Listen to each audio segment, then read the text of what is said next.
একজন প্রোগ্রামার হওয়ার জন্য স্টেপ 1 5টি বেসিক জিনিস সম্পর্কে আমাদের ধারণা রাখতে হবে। তা হচ্ছে variable, if else, array, for loop এবং ফাংশন সম্পর্কে। আরও বেশি শেখার জন্য একটা প্রোগ্রামিং ল্যাঙ্গুয়েজ ঠিক করতে হবে, যেমন পাইথন হতে পারে, জাভা হতে পারে, C++, জাভাস্ক্রিপ্ট, C# অথবা অন্য কোনো একটা।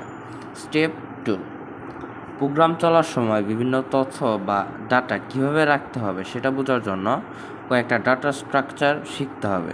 তার মধ্যে হ্যাশ টেবিল বা ডিকশনারি মাস্ট শিখতে হবে। স্টেপ 3 একটা অ্যারের মধ্যে নির্দিষ্ট কোনো একটা উপাদান বের করা বা কোনো পদ্ধতি বের করাকে বলা হয় হচ্ছে সার্চ।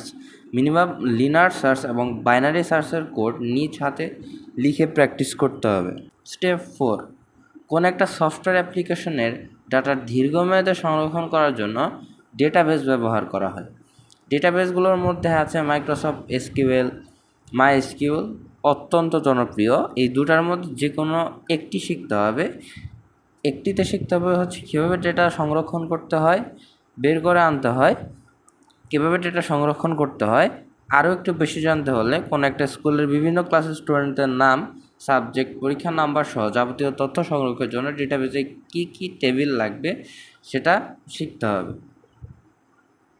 অথবা ফায়ারবেস সম্পর্কে পূর্ণাঙ্গ ধারণা রাখতে হবে যদি লক্ষ্য হয় সফটওয়্যার ডেভেলপমেন্টের হিসেবে। স্টেপ 5 প্রোগ্রামিংয়ের কনসেপ্ট সম্পর্কে ধারণা রাখতে হবে। তার মধ্যে সবচেয়ে গুরুত্বপূর্ণ হচ্ছে ওওপি। ওওপিতে প্রোগ্রামিংয়ের বিভিন্ন জিনিসকে বাস্তব দুনিয়ায় বস্তু বা অবজেক্ট হিসেবে চিন্তা করা হয়।